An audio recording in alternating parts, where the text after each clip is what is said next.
അതൊരു പട്ടാളക്കാരന്റെ കഥ. വല്ലപ്പോഴാണ് അയാൾ നാട്ടിൽ വരുന്നത്. ഒരിക്കൽ അങ്ങനെ വന്നപ്പോ അയാളുടെ കല്യാണം കഴിഞ്ഞു. ഭാര്യ ഗർഭിണിയായിരിക്കുന്ന സമയത്ത് തിരിച്ചുപോയി. വർഷങ്ങൾ കഴിഞ്ഞിട്ട് വരുമ്പോഴാണ് അയാൾ അറിയുന്നത് അയാളുടെ ഭാര്യ പ്രസവിച്ചു എന്നും 2 കുഞ്ഞുങ്ങളെ കിട്ടിയെന്നും. പക്ഷെ ആ പ്രസവത്തിൽ അയാളുടെ പ്രിയപ്പെട്ടവളെ നഷ്ടപ്പെട്ടു എന്നും. ഒരേപോലെയുള്ള കുഞ്ഞുങ്ങൾ. അപ്പോ ആ കുഞ്ഞുങ്ങളുടെ കൂടെ കുറച്ച് കാലം അദ്ദേഹം താമസിച്ചു. പിന്നെ തിരിച്ചു പോകുമ്പോൾ അദ്ദേഹത്തിന്റെ അമ്മ അദ്ദേഹത്തോട് പറഞ്ഞു, കുഞ്ഞുങ്ങളെ നീ കൊണ്ടുപോകണം. അങ്ങനെ അയാൾ കുട്ടികളെയും കൊണ്ടാണ് പോകുന്നത് അയാളുടെ ജോലി സ്ഥലത്തേക്ക് ട്രെയിനിൽ. ആ ട്രെയിനിൽ വെച്ച് കുട്ടികൾക്ക് 2 പേർക്കും പനി പിടിച്ച് ഒരു കുട്ടി മരിച്ചു. അപ്പൊ അന്നൊരു നിയമമുണ്ട്, ഒരു രാജ്യത്തിൽ നിന്ന് മറ്റൊരു രാജ്യത്തേക്ക് ഡെഡ് ബോഡി കൊണ്ടുപോകാൻ പറ്റും.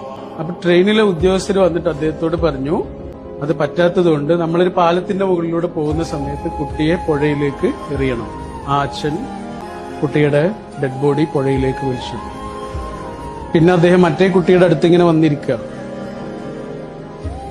ആ കുട്ടിയെ ഇങ്ങനെ തലോടി. നഷ്ടപ്പെട്ട കുഞ്ഞിനോട് പോലുള്ള സ്നേഹവും വാത്സല്യവും ഒക്കെ ഈ കുട്ടിയോടുണ്ട്. ഞാൻ ആ കുട്ടിയെ ഇങ്ങനെ എടുത്തിട്ട് തോളിലിട്ടപ്പോ ആ കുട്ടി ഇങ്ങനെ കുഴഞ്ഞുപോയി. അപ്പോഴാണ് അദ്ദേഹം ഒരു വലിയ സത്യം തിരിച്ചറിയുന്നത്, പുഴയിലേക്ക് എറിഞ്ഞത് ജീവനുള്ള കുട്ടിയായിരുന്നു. ഇതൊരു എഴുത്തുകാരൻ അയാളുടെ റൂമിലിരുന്ന് വെറുതെ എഴുതിയുണ്ടാക്കിയ ഒരു ഭാവനയാണ്.